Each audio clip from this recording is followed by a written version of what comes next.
ओम शांति। ओम शांति। आज की तारीख है 12 अक्टूबर 2020। साकार महावाक्य। बाबा कहते, मीठे बच्चे, बाप आए हैं तुम बच्चों को तैरना सिखलाने। बाप आए हैं तुम बच्चों को तैरना सिखलाने, जिससे तुम इस दुनिया से पार हो जाते हो। जिससे तुम इस दुनिया से पार हो जाते हो। तुम्हारे लिए दुनिया ही बदल जाती है। तुम्हारे लिए दुनिया ही बदल जाती है। बाबा कहते, मीठे बच्चे, बाप आए हैं तुम बच्चों को तैरना सिखलाने, जिससे तुम इस दुनिया से पार हो जाते हो। तुम्हारे लिए दुनिया ही बदल जाती है। आज का प्रश्न, जो बाप के मददगार बनते हैं, उन्हें मदद के रिटर्न में क्या प्राप्त होता है? जो बाप के मददगार बनते हैं, उन्हें मदद के रिटर्न में क्या प्राप्त होता है? माना क्या मिलता है उन्हें रिटर्न में? क्योंकि वो संगम पर मददगार बनते हैं, तो उन्हें रिटर्न में क्या प्राप्त होता है?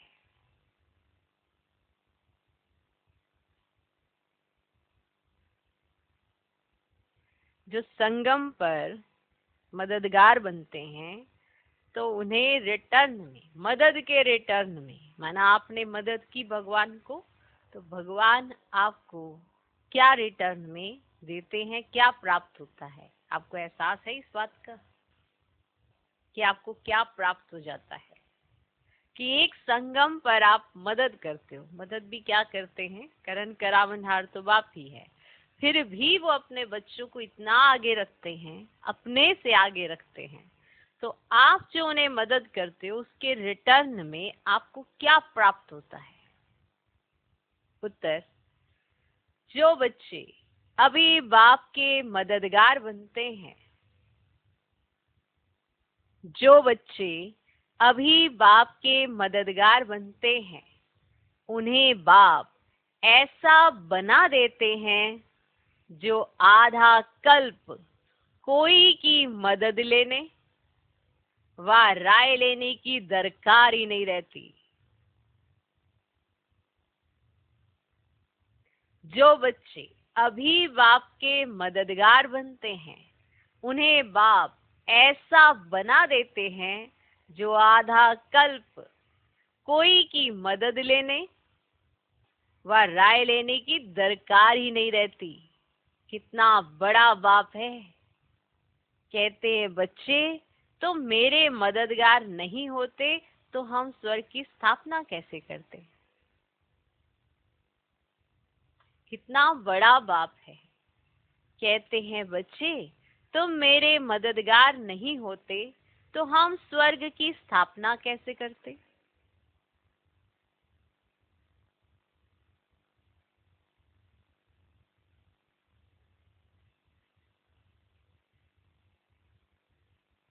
तो जो बाप के मददगार बनते हैं, उन्हें मदद के रिटर्न में क्या प्राप्त होता है? पता चला? 21 जन्मों की बादशाही मिलती है, ठीक है, लेकिन आपको ऐसी समझ मिल जाती है, ऐसे आप बन जाते हो कि आपको आधा कल्प तक किसी से मदद लेने की जरूरत नहीं पड़ती, किसी की राय लेने की जरूरत नहीं पड़ती। इतनी समझ मिल जाती है, किसी से आपको मदद लेने की जरूरत नहीं पड़ेगी, क्योंकि आपने संगम पर बाप के मददगार बने। बहुत बड़ी बात है। माना एक जन्म आप मददगार बने और आधा कल्प के लिए अब किसी से मदद नहीं लेंगे। माना इतने काबिल, इतने लायक, इतने समझदार कि किसी की राय लेने की जरूरत नहीं पड़ती, क्योंकि एक जन्म में बाप के द्वारा समझदार बन गए। एक जन्म में सिर्फ बाप की समझ से ही चले, एक जन्म में श्रीमत पर ही चले। माना इतना वंडरफुल जीवन आपने एक जन्म जिया, जिसके आधार पर आधा कल्प छोटा नहीं होता। ये तो आप महसूस नहीं कर पाते हैं कि आधा कल्प कितना बड़ा है। कंप्लीट 2500 वर्ष। 25 वर्ष कितने होते हैं? अपने आप में बहुत बड़े होते हैं। उसमें 2500 वर्ष माना कितना समय आप उस सुख में, आप उस अनुभूतियों में, कितना समय आपके वो जो संस्कार हैं वो इमर्ज रूप में रहेंगे सिर्फ एक जन्म मददगार बनने से। वो भगवान है, भगवान। माना हमने कुछ किया भी नहीं, फिर भी उसने रिटर्न में इतना सब कुछ दिया। बस इस बात का एहसास जरूर रहना चाहिए कि उसने हमें क्या दे दिया। जिस आत्मा को ये बात का एहसास रहता है कि उसने मुझे क्या दे दिया, उससे अपने ब्राह्मण जीवन पर नाज होता है, उसे अपने जीवन पर नाज होता है कि मैं इस जीवन में ब्राह्मण हूं, भगवान के साथ हूं, भगवान मेरे साथ है। ये अपने आप में ही बहुत खुशी देके जाती है बात। पर इस खुशी को अनुभव करने के लिए संगम पर परमात्म डायरेक्शन पर चलो। जितना चलेंगे उतनी खुशी ऑटोमेटिकली रहेगी। ये खुशी कोई चीज नहीं है जिसको क्रिएट करने से होगा, ये अपने आप आने लगती है।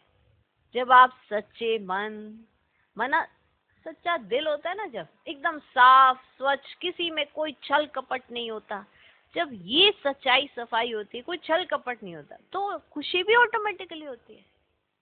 अगर हल्का सा भी छल कपट होगा ना तो खुश रह नहीं पाएंगे। आप प्रयास करेंगे खुश रहने का, पर रह नहीं पाएंगे, क्योंकि छल से निश्चल नहीं बना जा सकता।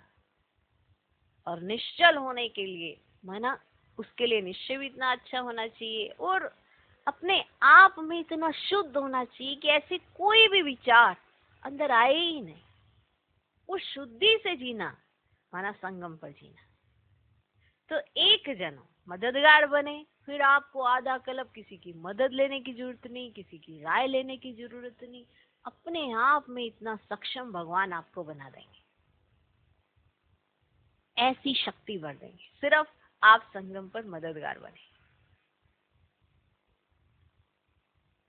और भगवान और बाप कितना बड़ा है, फिर भी हमें कैसे इतना आगे बढ़ा के कहते, बच्चे तुम मेरे मददगार बने ना, तभी तो देखो स्वर्ग की स्थापना हुई ना। कितना वंडरफुल, कितना निरंकारी बाप है। हमें कदम कदम पर शिक्षाओं से सजाते हैं ताकि हम आधा कल्प के लिए ट्रेंड हो जाएं, समझदार बन जाएं। बेसमझ थे तभी समझ दी जाती है, अभी तक समझ ले रहे हैं।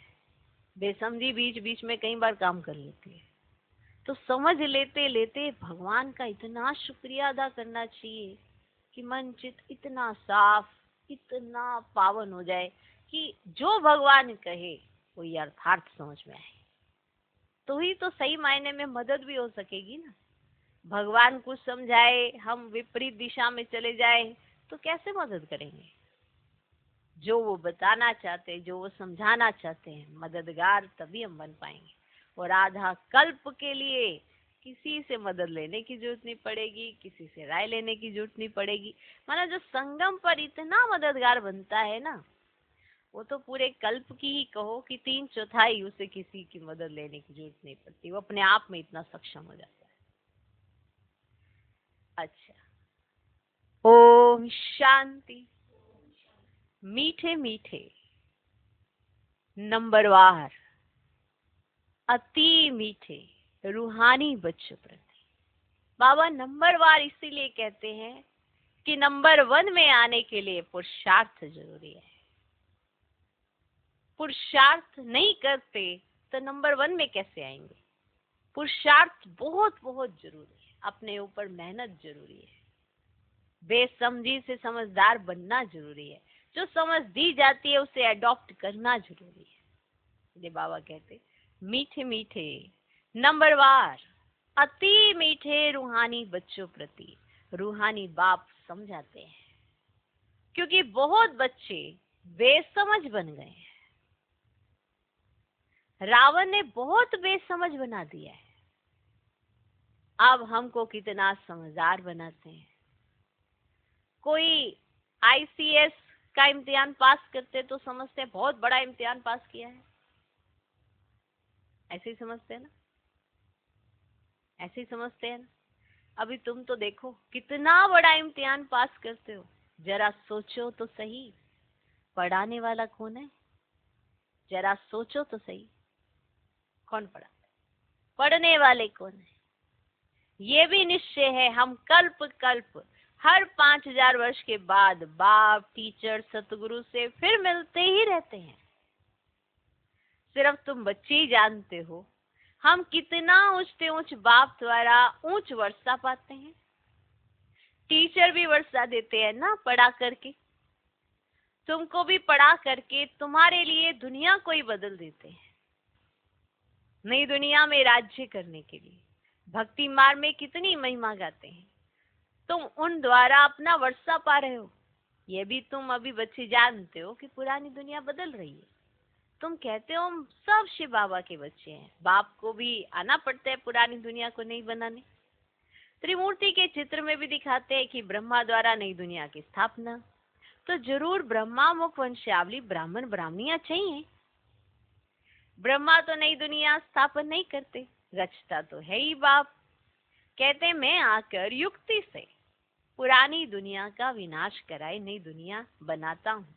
नई दुनिया के रहवासी बहुत थोड़े होते हैं। गवर्नमेंट कोशिश करती रहती है कि जनसंख्या कम हो, अब कम तो नहीं होगी। लड़ाई में करोड़ों मनुष्य मरते हैं, फिर मनुष्य कम थोड़ी होते हैं। जनसंख्या तो फिर भी बढ़ती जाती है, यह भी तुम जानते हो। तुम्हारी बुद्धि में विश्व के आदि मध्य अंत का ज्ञान है। तुम अपने को स्टूडेंट भी समझते हो, तैरना भी सीखते हो। कहते हैं ना नैया मेरी पार कर, कहते हैं ना। बहुत नामी ग्रामी होते हैं जो तैरना सीखते हैं। अभी तुम्हारा तैरना देखो कैसा है, एकदम ऊपर में चले जाते हो, फिर यहाँ आते हो। वह तो दिखलाते इतने माइल्स ऊपर में गए, तुम आत्माएं कितना माइल्स ऊपर में जाते हो। वह तो स्थूल वस्तु है जिसकी गिनती करते हैं, तुम्हारा तो अनगिनत है। तुम जानते हो हम आत्माएं अपने घर चली जाएंगी जहाँ सूर्य चांद आदि नहीं होते। तुमको खुशी है, वह हमारा घर है, हम वहां के रहने वाले हैं। मनुष्य भक्ति करते हैं, पुरुषार्थ करते हैं मुक्ति में जाने के लिए, परंतु कोई जा नहीं सकते। मुक्ति धाम में भगवान से मिलने की कोशिश करते हैं, अनेक प्रकार के यत्न करते हैं। कोई कहते हैं हम ज्योति ज्योत में समा जाएं, कोई कहते हैं मुक्ति धाम में चले जाएं। मुक्ति धाम का किसको पता ही नहीं है। तुम बच्चे जानते हो बाबा आया हुआ अपने घर ले जाएंगे, जानते हो बाबा आया हुआ है अपने घर ले जाएंगे। मीठा मीठा बाबा आया हुआ है, हमको घर ले जाने लायक बनाते हैं, जिसके लिए आधा कल्प पुरुषार्थ करते भी बन नहीं सके हैं। आधा कल्प उनको पुकारा, उनसे मिलने के लिए आपने कितनी दूसरी मेहनतें की, लेकिन बन नहीं सके हैं। ना कोई ज्योति में समा सके हैं, ना मुक्ति धाम में जा सके, ना मोक्ष को पा सके। जो कुछ पुरुषार्थ किया वह व्यर्थ। अभी तुम ब्राह्मण कुलभूषणों का पुरुषार्थ सत्य सिद्ध होता है, क्योंकि जो पुरुषार्थ भगवान सिखाता है उसके हिसाब से जब करते हैं ना तो कोई भी कर जाता है, बूढ़े तक कर जाते हैं ये पुरुषार्थ। इसमें पढ़ाई लिखाई का कोई मतलब नहीं है। इसमें आत्मा को परमात्मा को कैसे याद करना है बड़े सरल शब्दों में बाबा ने समझाया है। तो अभी तुम ब्राह्मण कुलभूषणों का पुरुषार्थ सत्य सिद्ध होता है। ये खेल कैसा बना हुआ है, तुमको अभी आस्तिक कहा जाता है। बाप को अच्छी रीति तुम जानते हो और बाप द्वारा सृष्टि चक्र को भी जाना है। बाप कहते हैं मुक्ति जीवन मुक्ति का ज्ञान कोई में भी नहीं है, देवताओं में भी नहीं है। जब बाप को ही नहीं जानते तो किसको ले कैसे जाएंगे। कितने ढेर गुरु लोग हैं, कितने उन्हों के फॉलोअर्स बनते हैं। सच्चा सच्चा सतगुरु है शिव बाबा, उसको तो चरण है ही नहीं। वे कहते हमको तो चरण ही नहीं है, मैं कैसे अपने को पुजवाऊं। बच्चे विश्व का मालिक बनते हैं, उनसे थोड़ी पुजवाऊंगा। भक्ति मार्ग में बच्चे बाप के पांव पड़ते हैं, वास्तव में तो बाप की प्रॉपर्टी के मालिक बच्चे हैं, परंतु नम्रता दिखलाते हैं। छोटे बच्चे आदि सब जाकर पांव पड़ते हैं, ये एक नम्रता दिखलाते हैं ना। यहाँ बाप कहते तुमको पांव पड़ने से भी छुड़ा देता हूँ। कितना बड़ा बाप है। कहते तुम बच्चे मेरे मददगार हो, तुम मददगार नहीं होते तो हम स्वर्ग की स्थापना कैसे करते। बाप समझाते हैं बच्चे अभी तुम मददगार बनो, फिर हम तुमको ऐसा बनाते हैं जो कोई की मदद लेने की दरकार ही नहीं रहेगी। अभी तुम मददगार बनो तो फिर हम तुमको ऐसा बना देते हैं जो कोई की मदद लेने की दरकार ही नहीं रहेगी, तुमको कोई के राय की भी दरकार नहीं रहेगी। यहाँ बाप बच्चों की मदद ले रहे हैं। कहते हैं बच्चे अब छीछी मत बनो, अब छीछी मत बनो, माया से हार नहीं खाओ, नहीं तो नाम बदनाम कर देते हैं। बॉक्सिंग होती है ना, तो उसमें जब कोई जीतते हैं तो वाह वाह हो जाती है, हार खाने वाले का मुंह पीला हो जाता है। यहाँ भी हार खाते हैं, यहाँ हार खाने वाले को कहा जाता है काला मुंह कर दिया। आए हैं गोरा बनने के लिए, फिर क्या कर देते हैं की कमाई सारी चट हो जाती है, फिर नए से शुरू करना पड़े। बाप के मददगार बन फिर हार खाए नाम बदनाम कर देते हैं। दो पार्टी है ना, एक है माया के मुरीद, एक है ईश्वर के, तो दो पार्टी होगी ना। तुम बाप को प्यार करते हो, अब गायन भी है विनाश काले विपरीत बुद्धि और तुम्हारी है प्रीत बुद्धि, तो तुमको नाम बदनाम थोड़ी ही करना है। तुम प्रीत बुद्धि बन माया से हार क्यों खाते हो। हारने वाले को दुख होता है, जीतने वाले पर ताली बजाते वाह वाह करते हैं। तुम बच्चे समझते हो हम तो पहलवान है, माया को जीतना जरूर है। जीतना है, जीतना है, अब माया को जीतना जरूर है। बाप कहते देश से ही जो कुछ देखते हो ना उन सबको भूल जाओ, माँ में कम याद करो। अब माया ने तुमको सतो प्रधान से तमो प्रधान बना दिया है, अब फिर सतो प्रधान बनना है। माया जीते जगत जीत बनना है। अब यह है ही हार और जीत, सुख दुख का खेल। रावण राज्य में हार खाते हैं, अब बाप फिर वर्थ पाउंड बनाते हैं। बाबा ने समझाया एक शिव बाबा की जयंती वर्थ पाउंड है, एक शिव बाबा की जयंती वर्थ पाउंड है। अब तुम बच्चों को ऐसा लक्ष्मी नारायण बनना है। कैसा बनना है, ऐसा लक्ष्मी नारायण बनना है। वहां पर घर घर में दीपमाला रहती है, सबकी जोत जग जाती है, मेन पावर से जोत जगती है। बाबा कितना सहज रीति बैठे समझाते हैं। बाप के सिवाय मीठे मीठे लाडले सिकिलदे बच्चे कौन कहेगा। रूहानी बाप ही कहते हैं हे मेरे मीठे लाडले बच्चों, तुम आधा कल्प से भक्ति करते आए हो, वापिस एक भी जा नहीं सकते। बाप ही आकर सबको ले जाते हैं ना। तुम संगम युग पर अच्छी रीति समझा सकते हो, बाप कैसे आकर सब आत्माओं को ले जाते हैं। अब दुनिया में इस बेहद के नाटक का कोई को पता ही नहीं है, ये बेहद का ड्रामा है, ये भी तुम समझते हो और तो कोई कह ना सके। अगर बोले बेहद का ड्रामा है तो फिर ड्रामा का वर्णन कैसे करेंगे। मान लो किसी ने कह दिया हाँ ये बेहद का ड्रामा है, तो फिर वर्णन भी तो करे ना कि कैसे है ये बेहद का ड्रामा। यहाँ तुम 84 के चक्र को जानते हो, तुम बच्चों ने जानना है, तुमको ये याद करना है। बाप कितना सहज बतलाते हैं। भक्ति मार्ग में तुम कितने धक्के खाते हो, तुम कितना दूर स्नान करने जाते हो, भक्ति मार्ग में कितने धक्के खाए ना। अभी तो बाप मिला है, तो कैसे तुम्हें खुश होना चाहिए, कैसे उनके श्रीमत पर चलना चाहिए। तो भक्ति मार्ग में तुमने कितने धक्के खाते हो, कितना दूर स्नान करने जाते हो। एक लेक है, कहते हैं उसमें डुबकी लगाने से परियां बन जाते हैं। अभी तुम ज्ञान सागर में डुबकी मार परी ज्यादा बन जाते हो। क्या बन जाते हो, परी ज्यादा बन जाते हो। कोई अच्छा फैशन करते हैं तो कहते हैं ना ये तो जैसे परी बन गई है ना। ऐसे कोई फैशन करते हैं तो कहते हैं ये तो जैसे परी बन गई है। अभी तुम भी रतन बनते हो, बाकी मनुष्य को उड़ने के पंख आदि तो हो नहीं सकते। ऐसे उड़ ना सके। अब उड़ने वाले तो है ही आत्मा। उड़ने वाली कौन? आत्मा। आत्मा जिसको रॉकेट भी कहते हैं। आत्मा कितनी छोटी है। जब सब आत्माएं जाएंगी तो हो सकता है तुम बच्चों को साक्षात्कार भी हो। बुद्धि से समझ सकते हो ना। यहाँ तुम वर्णन कर सकते हो सकता है जैसे विनाश देखा जाता है वैसे आत्माओं का झुंड भी देख सकते हैं कि कैसे जाते हैं। हनुमान गणेश आदि तो है नहीं, परंतु उनका भावना अनुसार साक्षात्कार हो जाता है। बाबा तो है ही बिंदी, उनका क्या वर्णन करेंगे। कहते भी है ना, छोटा सा स्टार है जिसको इन आंखों से देख नहीं सकते। अब शरीर कितना बड़ा है जिससे कर्म करना है। अब आत्मा कितनी छोटी है, उसमें 84 का चक्र नुंदा हुआ है। एक भी मनुष्य नहीं होगा जिसको ये बुद्धि में हो कि हम 84 जन्म कैसे लेते हैं। है आत्मा में कैसे पार्ट भरा हुआ है, वंडर है। आत्मा में कैसे पार्ट भरा हुआ है, वंडर है। आत्मा ही शरीर लेकर पार्ट बजाती है। वह होता है हद का नाटक और यह है बेहद का। अब बेहद का बाप खुद आकर अपना परिचय देते हैं। जो अच्छे सर्विसेबल बच्चे हैं वे विचार सागर मंथन करते रहते हैं। किसको कैसे समझाएं। कितना तुम एक एक से माथा मारते हो, फिर भी कहते हैं बाबा हम समझते ही नहीं। कोई नहीं पढ़ते हैं तो कहा जाता है ये तो पत्थर बुद्धि है। क्या है? पत्थर बुद्धि।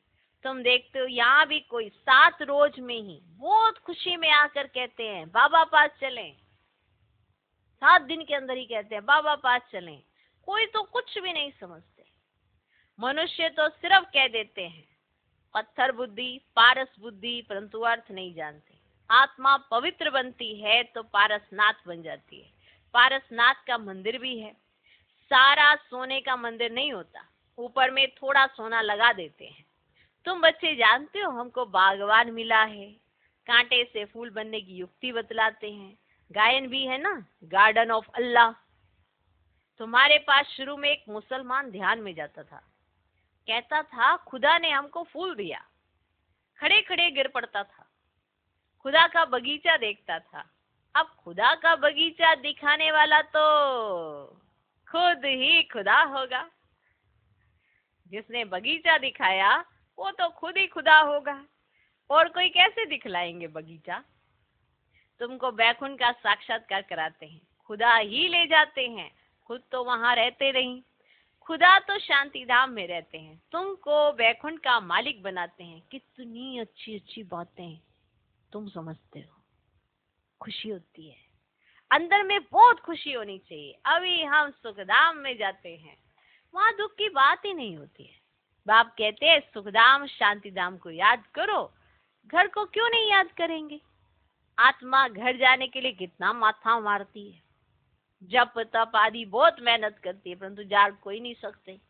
अब झाड़ से नंबरवार आत्माएं आती रहती हैं, फिर बीच में जा कैसे सकती, जबकि बाप ही यहाँ है।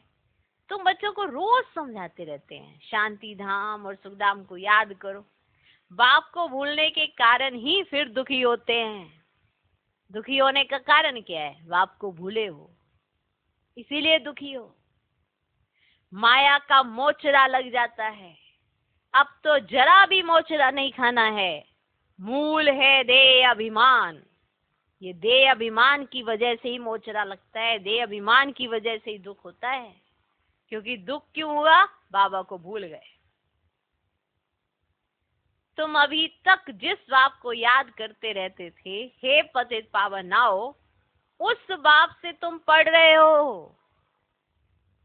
तुम्हारा ओबीडिएंट सर्वेंट टीचर भी है, ओबीडिएंट सर्वेंट बाप भी है। बड़े आदमी नीचे हमेशा लिखते हैं ना ओबीडिएंट सर्वेंट, तो बाप कहते हैं मैं तुम बच्चों को देखो कैसे बैठ समझाता हूँ। सपूत बच्चों पर ही बाप का प्यार होता है। जो कपूत होते हैं अर्थात बाप का बनकर फिर ट्रेटर बन जाते हैं, विकार में चले जाते हैं, तो बाप कहेंगे ऐसा बच्चा तो नहीं जन्मता तो अच्छा था। एक के कारण कितना नाम बदनाम हो जाता है। एक गलत एक्टिविटी चलता है तो सबके ऊपर उसका असर आ जाता है और कितना बाप का नाम बदनाम हो जाता है, कितने को तकलीफ होती है। यहाँ तुम कितना ऊंच काम कर रहे हो, विश्व का उद्धार कर रहे हो और तुमको 3 पैर पृथ्वी के भी नहीं मिलते हैं। तुम बच्चे किसी का घर बार तो छुड़ाते नहीं हो, तुम तो राजाओं को भी कहते हो। तुम पूज्य डबल सिरताज थे, अब पुजारी बन पड़े हो। अब बाप फिर से पूज्य बनाते हैं तो बनना चाहिए ना, थोड़ी देरी है। हम यहाँ किसके लाख लेकर क्या करेंगे? गरीबों को राजाई मिलनी है, बाप गरीब रिवाज है ना। तुम अर्थ सहित समझते हो कि बाप को गरीब निवाज क्यों कहते हैं।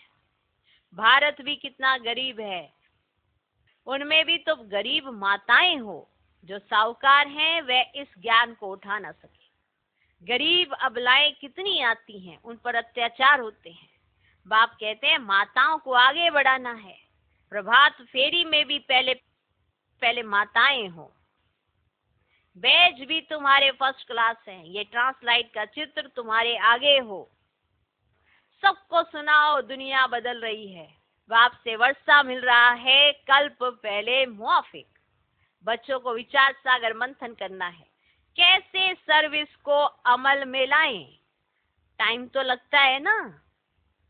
अच्छा, मीठे मीठे सिकिलधे बच्चों प्रति माता पिता बाप दादा का याद प्यार और गुड मॉर्निंग। रूहानी बाप की रूहानी बच्चों को नमस्ते। हम रूहानी बच्चों की भी रूहानी बाप को नमस्ते नमस्ते नमस्ते। Good morning good morning good morning. धारणा के लिए मुख्य सार, पहला पॉइंट, बाप से पूरी पूरी प्रीत रख मददगार बनना है। देखो, जो श्रीमत मिली होती है उसके हिसाब से चलो। अपनी मन मत घुसाओगे ना तो दुखी होना पड़ेगा। श्रीमत पर चलो। मददगार भी तभी बन सकते हो, मदद भी तभी दे सकते हो जब श्रीमत पर चलोगे, वरना है क्या, बीच में फिर कहीं ना कहीं नाम बदनाम कर देते हैं। तो बाप से पूरी पूरी प्रीत रख। अगर प्रीत कम होगी तो मदद भी कम होगी, अगर प्रीत पूरी होगी तो मदद भी पूरी होगी। तो बाप से पूरी पूरी प्रीत रख, मददगार बनना है। माया से हार खाकर कभी नाम बदनाम नहीं करना है। माया से हार, क्योंकि माया से हो गई हार तो फिर बदनाम करने लगते हैं, एक्टिविटीज ऐसी करते हैं, मनसा से वाइब्रेशन खराब करते हैं, वाचा का उपयोग गलत करते हैं, कर्मणा अटेंशन नहीं देते हैं। तो ये सब क्या करते हैं, संबंध संपर्क में गलत एक्टिविटीज चलते हैं, तो ये भी तो बदनामी ही कराते हैं। भगवान सिखाए क्या और आप रिप्रेजेंट क्या कर रहे हैं, वो क्या बताना चाहता है उसकी तरफ ध्यान ना देकर कुछ और एक्टिविटीज करते हैं, जिसे ट्रेटर भी कहा जाता है। ट्रेटर माना जो भगवान सिखाए उसके विपरीत चलने वाला, उसे ट्रेटर कहा जाता है। तो खुद तो डूबते ही हैं, दूसरों को भी साथ में डुबोते हैं। माया से हार खाकर कभी नाम बदनाम नहीं करना है। पुरुषार्थ कर, देह सहित जो कुछ दिखाई देता है उसे भूल जाना है। पुरुषार्थ कर, देह सहित जो कुछ दिखाई देता है उसे भूल जाना है। दूसरा पॉइंट, अंदर में खुशी रहे कि हम अभी शांति धाम सुखधाम जाते हैं।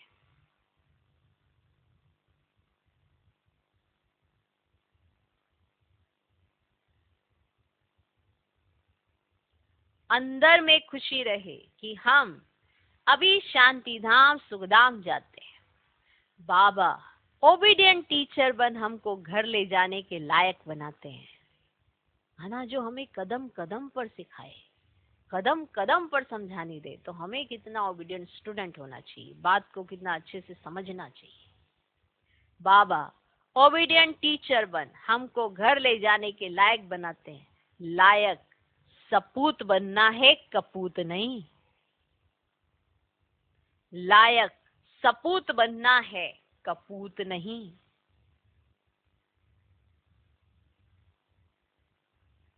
आज का वरदान, त्रिसमृति स्वरूप का त्रि माना 3, त्रिसमृति स्वरूप का तिलक धारण करने वाले संपूर्ण विजयी भव।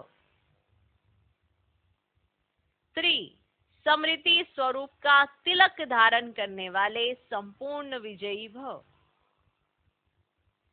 स्वयं की स्मृति, बाप की स्मृति और ड्रामा के नॉलेज की स्मृति। स्वयं की स्मृति, बाप की स्मृति और ड्रामा के नॉलेज की स्मृति, इन्हीं 3 स्मृतियों में सारे ज्ञान का विस्तार समाया हुआ है। स्वयं, बाप, ड्रामा, इन 3 स्मृतियों में सारे ज्ञान का विस्तार समाया हुआ है। नॉलेज के वृक्ष की ये 3 स्मृतियां हैं। नॉलेज का वृक्ष, उसकी ये 3 स्मृतियां हैं। जैसे वृक्ष का पहले बीज होता है, क्या होता है? बीज। उस बीज द्वारा 2 पत्ते निकलते हैं, फिर वृक्ष का विस्तार होता है। तो वृक्ष का विस्तार माना नॉलेज। बड़ा अच्छा पॉइंट है। इस पॉइंट से आप यथार्थ समझ जाओगे कि ज्ञानी तो आत्मा कैसे बनते हैं। ओके, तो उस बीज द्वारा 2 पत्ते निकलते हैं, फिर वृक्ष का विस्तार होता है। ऐसे मुख्य है बीज। कौन है बीज? बाप की स्मृति। तो बीज है बाप की स्मृति, फिर 2 पत्ते आत्मा और ड्रामा की सारी नॉलेज। जबरदस्त पॉइंट है, बहुत जबरदस्त। बीज है बाप की स्मृति। अब 2 स्मृतियां बाकी हैं, वो है 2 पत्ते, आत्मा की स्मृति, ड्रामा की स्मृति, और फिर सारी नॉलेज इसमें आ जाएगी, वो बन जाएगा वृक्ष। इन 3 स्मृतियों को धारण करने वाले स्मृति भव व संपूर्ण विजयी भव। स्मृति भव माना उन्हें सब कुछ याद रहता है, जागृत रहता है। वह संपूर्ण विजयी भव माना हर बात में उनकी विजयी संभव है। संपूर्ण विजयी भव के वरदानी बन जाते हैं, क्योंकि वरदान में मेहनत नहीं करनी पड़ती है। वरदान ऑटोमेटिकली काम करता है। कई बार हम कुछ कहते हैं कि अरे हमने ये करना है, लेकिन अगर हमने उसको वरदान के स्वरूप में बना दें तो ड्रामा, सारी चीजें ऑटोमेटिकली आपको सहयोग देने लगती हैं। आपके ही संकल्प को कई तरीके से पानी मिलता है और आप उसमें सफल हो जाते हो। ये भी एक गहरा राज है। इन 3 स्मृतियों को धारण करने वाले स्मृति भव व संपूर्ण विजयी भव के वरदानी बन जाते हैं। तो वरदान तक पहुंचने से पहले क्या पुरुषार्थ करना होता है, इसकी समझ तो आप सबको पहले से दी है। तो वरदान तक आना पड़ता है, पहले संकल्पों को इतना पानी देना पड़ता है, तब जाके वो वरदान बनता है। वरदान एक फल की तरह है, और बीज है बाप की स्मृति, और 2 पत्ते हैं आत्मा और ड्रामा की स्मृति, और पूरा वृक्ष है नॉलेज। अब मिलेगा आपको वरदान, माना आप खाओगे फल, क्योंकि जब आपने बीज बो दिया तो आप बहुत सारे फल खा सकते हो ना। तो माना अगर आप इन 3 स्मृतियों में रहते हो तो आपको वरदान मिलते रहेंगे, विजयी आप होते रहेंगे। और हर बात की स्मृति, इस पे थोड़ा मनन चिंतन करना तो आपको और ज्यादा अच्छा लगेगा। आज का स्लोगन, प्राप्तियों को सदा सामने रखो तो कमजोरियां सहज समाप्त हो जाएंगी। प्राप्तियों को सदा सामने रखो तो कमजोरियां सहज समाप्त हो जाएंगी। ओम शांति।